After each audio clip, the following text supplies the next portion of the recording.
Welcome to part 2 of Let's Play The Legend of Zelda. In the last part we pretty much stayed on the edges of the right side of the map on the overworld.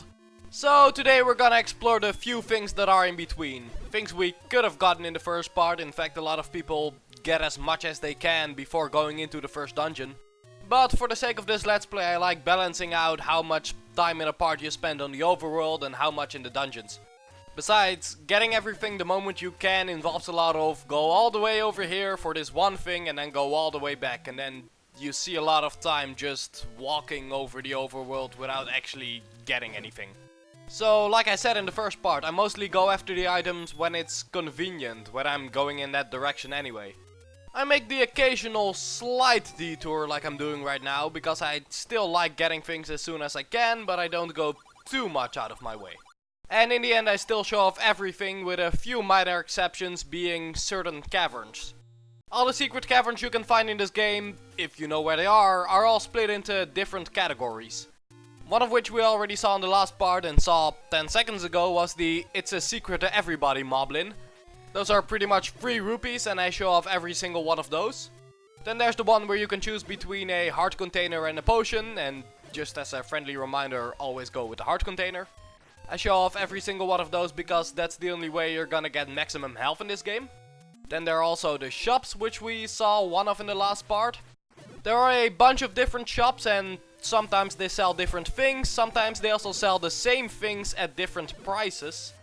So what I'm gonna be doing is that whenever I need to buy an item from a shop, I'm gonna go to the shop that has that item at the cheapest possible price, which isn't always just one of them, so I'm gonna visit a few different shops, but not all of them. Then there are also the potion shops, where I don't think there's a lot of them in the game. I think there's only like 4 different potion shops, and I'm probably gonna show off like 2 different ones. At least that's what I think I'm gonna do, I could be wrong. Then there are more kinds of caves. I think I'm about to enter one of them after I'm done killing all these enemies. Place a bomb here and time to go gambling. Let's play a money-making game.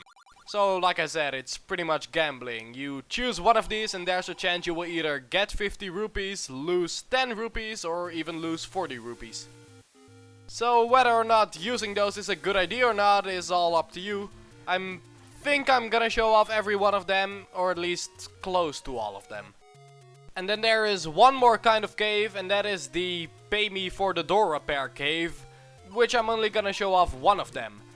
What those are is that they're an incredible pain in the ass is what they are. Because you happen to find a secret. It's like, oh cool, I found a secret. And then you go in, and then the guy's like, pay me for the door repairs, and then you automatically lose 20 rupees. So instead of exploration being always rewarded, exploration can also be punished, which is just another reason to use a map.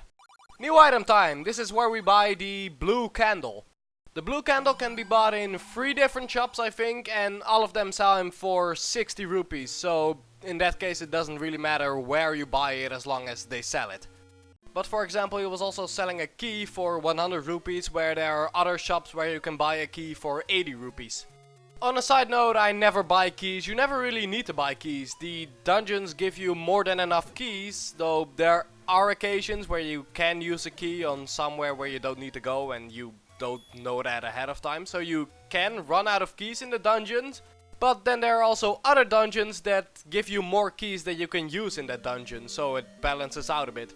But I guess it might be for when you're maybe doing the dungeons out of order or something. But more importantly, I should be explaining the blue candle and what it does. The blue candle's main use is burning bushes in the overworld, which may reveal a hidden staircase to find more secrets. Though the candle is also used in several dungeons where you might enter a room and it's dark, so then you need to use the blue candle to light up the dark room. You can also use it as an attack, though it's not very useful. It does a lot of damage, but only goes like 2 spaces in front of you. Then it leaves a fire for a bit, which you yourself can get hurt by, even though you don't get hurt by your own bomb explosions.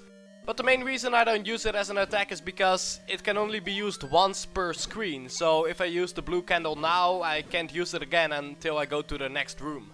And that's also pretty annoying when trying to find a secret in the overworld, when you're seeing like 3 suspicious bushes and then you want to burn them and no, that's not the one, so to use it again you have to leave the screen and then come back to use it on a different bush. But Other than that, like I said, it does do a lot of damage, so you can use it as an attack if you want to. And other than something like the bombs, it doesn't really have any ammo, so you can use it infinitely, just once per screen. In other news, we entered the second dungeon, like a minute ago.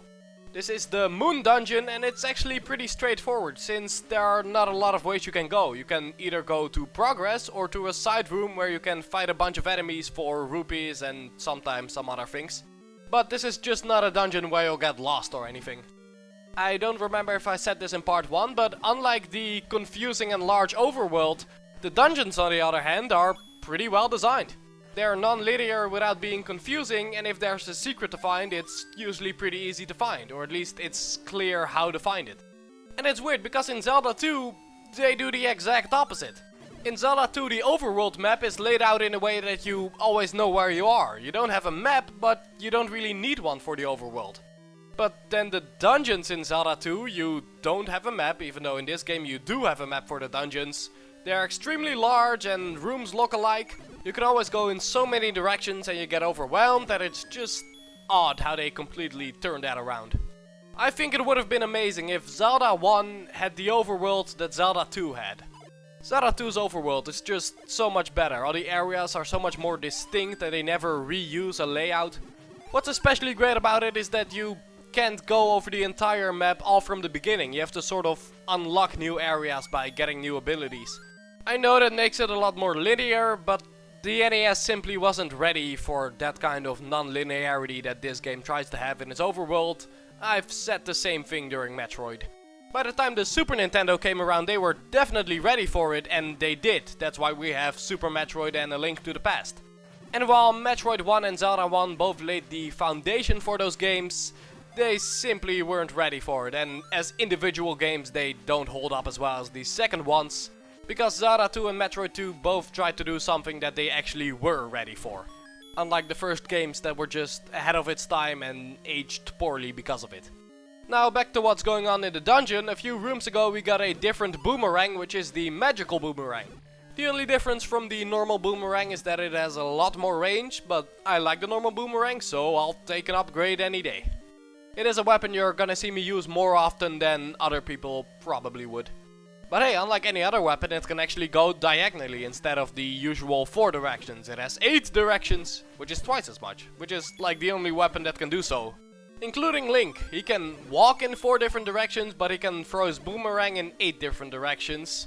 The arrows he can only shoot in 4 directions. The candle he can only use in 4 directions, but the boomerang is the only exception for some reason. And I love it because of it. These small blob thingies are one of the only things that can actually die from the boomerang. The other things being bats. Bats can also die from the boomerang, everything else it just stuns.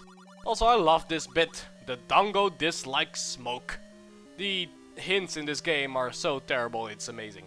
And that one isn't even all that bad compared to the others, but it's still awful. And I think it's all just because they're mistranslated. But just the line, the Dodongo dislikes smoke, I love, because it sounds like an anti-smoking ad or something. The Dodongo dislikes smoke. Oh, the enemies here are also using the magical boomerang. Mine is better! Except it's not, because yours actually hurts and mine just stuns. Though I think theirs doesn't go in 8 directions. Doesn't reach as far as mine either, which makes me wonder why they're not just the other moblins that use the normal boomerang. Actually, now that I think about it, they might not actually be using different boomerangs, they're just using the same color palette as mine. Meaning that if I still were using the normal boomerang, theirs would also still look like the normal boomerang.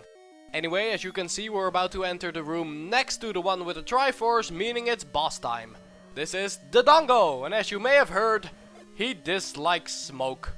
Remember kids, don't do what Dodongo dislikes. So I hope you have bombs with you, because that's the only way you're gonna beat him, and if you do have bombs, he's actually pretty easy.